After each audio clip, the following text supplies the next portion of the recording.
میرا نام عرفان محمود برک ہے، لاہور میں میں رہتا ہوں اور شعبہ صحافت سے میرا تعلق ہے۔ مختلف اخبارات، اسلامی جرائد، رسائل، اس میں آرٹیکلز بھی لکھتا ہوں۔ ہمارے خاندان میں جو قادیانیت کا جو سلسلہ ہے وہ میرے دادا سے شروع ہوا۔ بچپن کے زمانے میں انہوں نے قادیانیت کو قبول کر لیا۔ کوئی علم نہیں تھا، معلومات نہیں تھیں، پڑھے لکھے نہیں تھے، جسٹ مرزا قادیانی کو مجدد کی حیثیت سے مان لیا اور اس کے ہاتھ پہ بیعت کر لی۔ اب قادیانی میرے دادے کو نعوذ باللہ صحابی رسول کہتے تھے، کیونکہ ان کا مذہبی عقیدہ ہے کہ جس کسی نے مرزا قادیانی کو مرزیت کی حالت میں دیکھ لیا، اس پہ ایمان لے آیا، تو وہ کہتے ہیں کہ نعوذ باللہ وہ صحابی رسول کے درجے پہ فائز ہو جاتا ہے۔ تو میں نے بھی اسی ماحول میں آنکھ کھولی۔ میرے دادے کو لوگ دور دور سے دیکھنے کے لیے آتے تھے۔ ہمارا خالصتاً ایک مذہبی گھرانہ احمدیت کے حوالے سے مشہور تھا، ہمیں ایک مخلص احمدی کے طور پہ جانا جاتا تھا۔ تو اسی گھرانے میں نے بھی آنکھ کھولی۔ جب شعور کی آنکھ کھولی تو گردونوا میں نے سارا یہی قادیانیت کا ماحول دیکھا۔ اس میں یہ تھا کہ کافی وجوہات تھیں جو میرے قبول اسلام کے لیے کارگر ثابت ہوئیں۔ اس میں سمجھتا ہوں کہ ہمارے اہل محلہ کا رویہ وہ بڑا اہمیت کا حامل ہے، کیونکہ بچپن کے زمانے میں اکثر ہمارے محلے والوں سے یہ بات سنتا کہ وہ ہمارے بارے میں کہتے کہ آپ لوگ جو قادیانی ہیں، احمدی خود کو کہتے ہیں، آپ مسلمان نہیں ہیں۔ تو میں سوچتا کہ جب ہم کلمہ وہی پڑھتے ہیں، نمازیں وہی پڑھتے ہیں، روزے رکھتے ہیں، سارے دین اسلام کو مانتے ہیں، قرآن کو مانتے ہیں، حدیث کو مانتے ہیں، تو پھر کیا وجہ ہے کہ یہ لوگ ہمیں مسلمان ماننے کے لیے تیار کیوں نہیں ہیں؟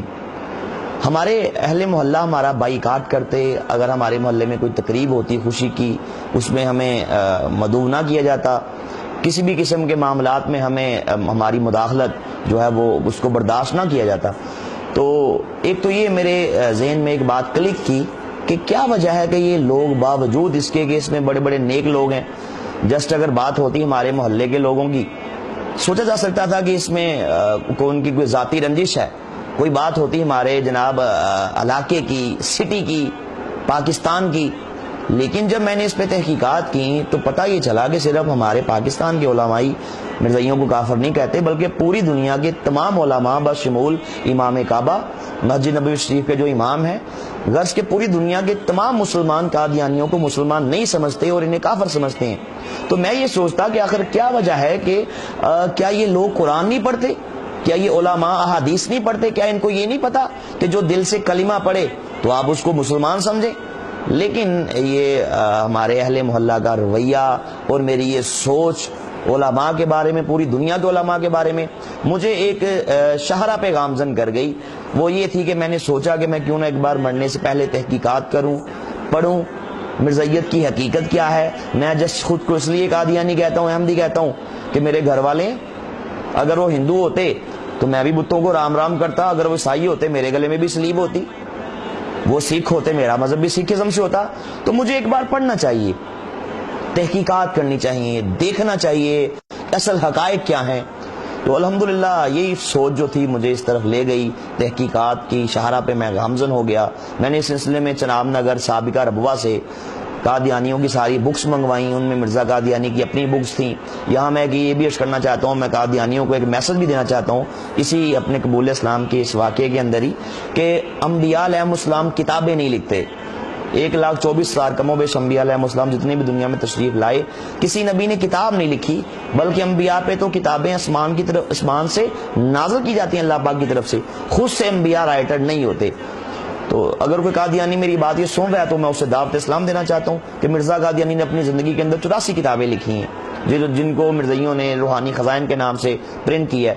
تو خیر میں نے ان کتابوں کو پڑھا، دیگر جو قادیانیت کی جو بنیادی کتابیں ہیں ان کو پڑھا، تو ان کو پڑھنے کے بعد اس نتیجے پہ پہنچا کہ اس کائنات کے اندر یہ سب سے بڑا کفر ہے، سب سے بڑا دجل ہے، سب سے بڑا فریب ہے، جو کہ اسلام کے روپ میں مسلمانوں کو گمراہ کرنے کے لیے انگریز نے باقاعدہ پلاننگ کے ساتھ یہ سارا اس کا فتنہ شروع کیا۔ تو الحمدللہ اللہ پاک کے فضل و کرم سے میں حقیقت تک پہنچ گیا۔ اللہ پاک کا مجھ پہ خاص ایک فضل و کرم ہوا، اور میں سمجھتا ہوں کہ میرے قبول اسلام کے حوالے سے در حقیقت جو بیس تھی، بنیاد تھی، وہ میرے بچپن کے زمانے میں دیکھا وہ مبارک خواب تھی کہ جس خواب کے وسیلے سے رب کائنات نے میری آنکھیں کھولی. تو میں سمجھتا ہوں کہ وہ بھی آپ کے سامنے میں عرض کروں کہ وہ خواب میں نے کیا دیکھا, اس کے بعد میری کیا فیلنگز تھیں. میں نے بچپن کے زمانے میں دیکھا کہ نبی پاک صلی اللہ علیہ وسلم ہمارے محلے میں تشریف لاتے ہیں, تو پیارے آقا کے مبارک ہاتھوں میں ایک پھلوں کا تھال پکڑا ہوتا ہے, اس میں بہت سے پھل ہوتے ہیں. تو نبی پاک صلی اللہ علیہ وسلم آپ پھل تقسیم فرما رہے ہیں, لیکن جب آپ تقسیم فرماتے فرماتے ہماری گلی میں تشریف لاتے ہیں تو پیارے آقا صلی اللہ علیہ وسلم ایک مرزائیوں کے مکان سے پچھلے مکان کے پاس رک جاتے ہیں, آگے تشریف نہیں لاتے, قادیانیوں کے گھر میں نہیں جاتے, ان کو پھل نہیں دیتے. میں سارا منظر دیکھتا ہوں, پریشان ہو جاتا ہوں کہ سرکار آگے تشریف کیوں نہیں لا رہے. لیکن جیسے ہی میرے کریم آقا صلی اللہ علیہ وسلم مجھ ناچیز کی طرف دیکھتے ہیں, الحمدللہ نگاہ کرم فرماتے ہیں, تو آپ تبسم فرما دیتے ہیں. اس کے بعد الحمدللہ میری آنکھ کھل جاتی ہے. آنکھ کھلنے کے بعد میں نے سارا یہ خواب میرے ذہن میں گھومتا ہے. کچھ عرصے بعد جب میں تحقیقات کرتا ہوں, ساتھ اس خواب کے بارے میں سوچتا ہوں, تو رب کائنات یہ فضل فرما دیتا ہے کہ خواب کے ذریعے سے مجھے یہ ہدایت مل گئی. میں سمجھتا ہوں حقیقت ہی ہے, بنیاد ہی ہے کہ نبی صلی اللہ علیہ وسلم آپ نے مرزائیوں کا بائیکاٹ کر کے بتلا دیا کہ یہ گمراہی ہے, یہ دجل و فریب ہے, اور آپ صلی اللہ علیہ وسلم کا مجھ ناچیز کی طرف دیکھنا, نگاہ کرم فرمانا, میں سمجھتا ہوں کہ در حقیقت یہی میرے قبول اسلام کا باعث بن گیا الحمدللہ. تو بچپن کے زمانے میں ایک دو میں نے اور بھی خواب دیکھے. ایک بار میں نے مرزا قادیانی کو جہنم کی آگ میں جلتا ہوا دیکھا. اس کے بعد میں نے الحمدللہ اپنے قبول اسلام کا اعلان کر دیا. ساتھ جب میں نے وہ بکس پڑھی مرزا قادیانی کی, ان بکس کے اندر جو مجھے ان کے کفر یا باطل عقائد ملے, اس کے ذریعے سے میری اللہ پاک نے آنکھیں کھولیں. اور وہ عقائد کیا تھے کہ جن کتابوں کے اندر مرزا قادیانی نے نعوذ باللہ رب کائنات کو گالیاں دی تھیں, استغفر اللہ, اللہ پاک کے انبیاء کی شان میں نازیبہ کلمات کہے تھے, حضور نبی پاک صلی اللہ علیہ وسلم کی شان میں گستاخیاں کی تھیں, صحابہ کرام کے بارے میں نماز اللہ استغفر اللہ انتہائی غلیظ زبان استعمال کی تھی, امہات المومنین کو گالیاں دی تھیں, اہل بیت اطہار کے بارے میں نعوذ باللہ برا کہا تھا, مکہ مدینہ کو گالیاں دی تھیں, قرآن پاک کے اندر تحریفات کے طوفان کھڑے کیے تھے. تو یہ ان ساری چیزوں کو جب میں نے پڑھا تو الحمدللہ جیسے جیسے میں ان کو پڑھتا گیا ویسے ویسے مرزا قادیانی سے میری محبت, چاہت, ادب کے وہ سارے بخیے ادھرتے گئے. اور آخر ایک دن وہ مبارک دن آیا کہ الحمدللہ یہ سارے تعلق, یہ سارے ادب کچے دھاگے کی طرح ٹوٹ گئے, اور میں نے مرزا قادیانی کذاب پہ لانتے بھیجی, اور الحمدللہ سچے دین اسلام کو میں نے قبول کر لیا. جب میں نے اسلام قبول کیا تو اس کے بعد مجھے ایک فکر تھی, جستجو تھی, اور وہ یہ تھی کہ جو ہمارے گھر والے ہیں, جیسا کہ میرے دادا ابو نے اس کو قبول کیا, اس کے بعد جو ہماری ساری فیملی تھی, خاندان, وہ ایک بھیڑ چال چلتے ہوئے, نہ کسی نے کچھ دیکھا نہ کسی نے کچھ سوچا, وہ اس مرضیت کے اندھے کنویں میں گرتے چلے گئے.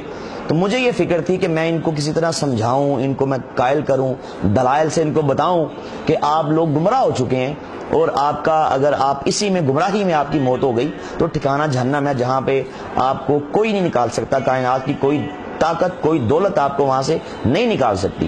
تو یہ فکر تھی کہ کسی طرح میرے پیارے, میرے گھر والے, میرے اپنے وہ جہنم کی آگ میں نہ چلے جائیں. اسی فکر کی وجہ سے میں نے الحمدللہ ان تک دعوت پہنچائی, اسلام کی میں نے ان کو تبلیغ کی, انہیں بتایا کہ جس کو آپ امام مہدی سمجھتے ہیں, مسیح موت خیال کرتے ہیں, ذلی بروزی نبی مانتے ہیں, وہ کائنات کا بدترین کافر تھا, اس کی کیا عادات تھیں, اس کے کیا عقائد تھے, وہ کیا کچھ کہتا رہا, وہ امام مہدی نہیں تھا, وہ مسیح موعود نہیں تھا, وہ ذلی بروزی نبی نہیں تھا, بلکہ وہ سب سے بڑا جھوٹا تھا, کذاب تھا. تو الحمدللہ میں نے اسی فکر کے تحت ان تک جب یہ میسج کنوے کیا تو اللہ پاک کا بڑا احسان ہوا, فضل و کرم ہوا کہ میری پیاری والدہ محترمہ مرحومہ, خدا غریق رحمت کرے, کہ آپ نے اپنی وفات سے 1.5 ماہ قبل الحمدللہ آپ نے باقاعدہ مرزیت پہ لانتے بھیجی اور آپ نے اسلام قبول کر لیا. اس کے بعد میرے 2 بھائی الحمدللہ ان تک میں نے اپنا میسج کنوے کیا. اللہ پاک کا فضل و کرم ہوا کہ وہ ود فیملیز الحمدللہ انہوں نے بھی مرزیت سے توبہ کی اور انہوں نے بھی اسلام قبول کر لیا. اس کے بعد میں نے ایک تہیہ کر لیا, جب سے میں نے اسلام قبول کیا اس دن سے لے کے کہ میں نے مرتے دم تک ختم نبوت کا کام کرنا ہے, اور اس اہم مقصد کے لیے میں نے, اگر جان جاتی ہے تو کوئی پرواہ نہیں ہے, مال جاتا ہے تو کوئی پرواہ نہیں ہے, ٹائم جاتا ہے تو کوئی پرواہ نہیں ہے. الحمدللہ اللہ پاک نے مجھے اس کا یہ ثمر دیا کہ اللہ پاک کے خاص فضل و کرم سے اب تک 150 سے زیادہ قادیانی الحمدللہ میری دعوت کے بعد انہوں نے مرزیت پہ لانتے بھیجی اور سچے دین اسلام کو انہوں نے قبول کر لیا. میری والدہ نے الحمدللہ اپنے قبول اسلام کے بعد مجھے یہ وصیت کی تھی کہ اگر میں مر جاؤں تو کوئی قادیانی میرا جنازہ نہ پڑھے. میں مسلمان ہوں, مجھے الحمدللہ مسلمانوں کے قبرستان میں دفن کیا جائے, اور جو جنازہ ہے مسلمان عالم دین پڑھے اور مسلمان پڑھیں. تو ان کی وصیت کے مطابق جب ان کی ڈیتھ ہوئی تو میں نے گھر میں بات کی, ساری برادری ہماری اکٹھی ہو گئی, ایک طرف سارے رشتہ دار تھے قادیانی, تو لیکن میں نے اپنے والد صاحب سے کہہ دیا کہ آپ لوگ مسلمان نہیں ہیں اور یہ شرعی مسئلہ ہے کہ کوئی بھی قادیانی کسی مسلمان کا جنازہ نہیں پڑھ سکتا, اور میری والدہ کی یہ وصیت ہے اس لیے آپ جنازہ نہیں پڑھ سکتے. خیر انہوں نے کافی زور لگانے کی کوشش کی, قادیانی بلوا لیے, قادیانی گنڈے آ گئے.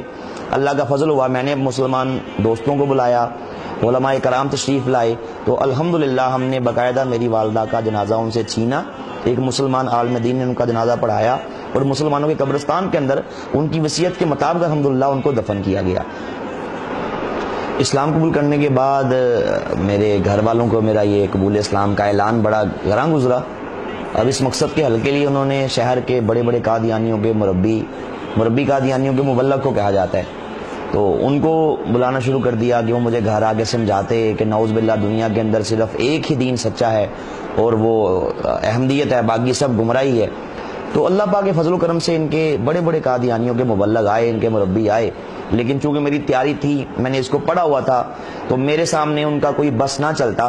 اس میں ایک میں بڑا ہی دلچسپ واقعہ آپ کے سامنے عرض کرنا چاہتا ہوں کہ ایک بار میرے والد صاحب شہر لاہور کے سب سے بڑے ان کے مربی, ان کو بلا کے لے آئے کہ اس سے بات کر کے دیکھو یہ تمہیں بتائے گا کہ ہماری جو احمدیت ہے یہ سچ ہے اور باقی سب گمراہی ہے.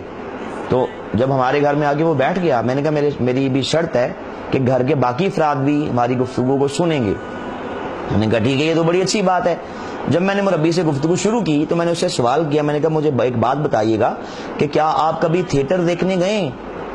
کہتا جی تھیٹر دیکھنے تو آوارہ قسم کے لوگ جاتے ہیں, فاسق قسم کے لوگ جاتے ہیں, فاجر قسم کے لوگ جاتے ہیں, لچے لفنگے بدماش عیاش قسم کے لوگ جاتے ہیں. شرفا وہاں پہ نہیں جاتے, نیک لوگ وہاں پہ نہیں جاتے, متقی لوگ نہیں جاتے. جب میں نے اس کی یہ بات سنی تو میں جھٹ سے اٹھا, میرے پاس کتاب تھی, قادیانیوں کی بڑی مشہور کتاب ہے, اس کا نام ہے ذکر حبیب, لکھنے والا ہے مفتی محمد صادق جو مرزا قادیانی کا قریبی مرید تھا اور جس کو نعوذ باللہ قادیانی صحابی رسول کہتے ہیں. وہ میں کتاب اٹھا کے لے آیا, میں نے کہا جی مربی صاحب بتائیے گا یہ کتاب آپ کی ہے؟ انہوں نے کہا جی ہماری ہے. لکھنے والا مرزا صاحب کا مرید ہے؟ کہتے جی مرید ہے. آپ کے چندوں سے پرنٹ ہوئی ہے؟ جی ہم نے پرنٹ کی ہے. میں نے کہا اس کے اندر صفحہ 18 میں نے کھول کے پڑھنا شروع کیا, اس میں لکھا ہوا تھا, مفتی محمد صادق کہتا ہے کہ ایک بار میں تھیٹر چلا گیا جو مکان کے قریب ہی تھا, اور تماشا ختم ہونے پر 2 بجے رات کو واپس آیا. صبح منشی ظفر احمد صاحب یہ بھی قادیانی, انہوں نے مجھے دیکھ لیا جب موجودگی میں, کہا کہ اچھا مرزا صاحب کے مرید بھی ہو, تھیٹر بھی جاتے ہو, تمہاری مرزا صاحب کے پاس جا کے شکایت کروں گا. آگے لکھا کہ جب وہ مرزا صاحب کے پاس پہنچا, جا کے شکایت کی کہ مفتی صاحب رات کو تھیٹر چلے گئے تھے. اب منشی ظفر احمد کا تو یہ نقطہ نگاہ تھا کہ یہ غلط اس نے کیا, لیکن آگے وہ کہتا ہے کہ مرزا صاحب نے جب سنا تو آپ نے فرمایا کہ ایک بار تو ہم بھی گئے تھے.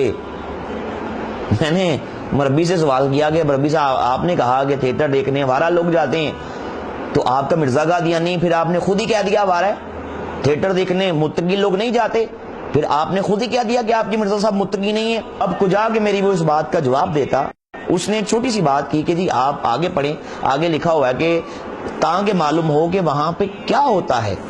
ان کا آپ نے درمیان کی بارہ لے لی, آگے پیچھے سے نہیں پڑھا. میں نے کہا مربی صاحب مجھے ایک بات بتائیے گا, معذرت کے ساتھ میں آپ کے سر پہ 100 جوتے مارتا ہوں تو آپ کہیں گے یہ کیا؟ میں کہوں گا مربی صاحب تاکہ معلوم ہو کیا ہوتا ہے. دنیا کے سارے چور چوری کریں, جج کے سامنے پیش ہوں, کہے چوری کی, کہے جی کی, تاکہ معلوم ہو کیا ہوتا ہے. کوئی شخص کسی کو ناحق قتل کر دے, پوچھے جج کیوں کیا, کہے تاکہ معلوم ہو کیا ہوتا ہے. دنیا کا سارا نظام بھی خراب ہو جائے گا نا اس طرح. تو میں نے کہا یہ تو کوئی آپ کی دلیل نہیں, جب اللہ اس کے رسول نے روک دیا ایسی جگہوں کے پاس بھی نہیں جانا, تم جس کو نبی مانتے ہو وہ پھر کیوں گیا. تو اللہ کے فضل سے وہ وہاں سے بھاگا. الحمدللہ اس کا ہمارے گھر میں بڑا اثر ہوا, ہلچل پیدا ہو گئی, ہمارے گھر کے باقی افراد سوچنے پہ مجبور ہو گئے.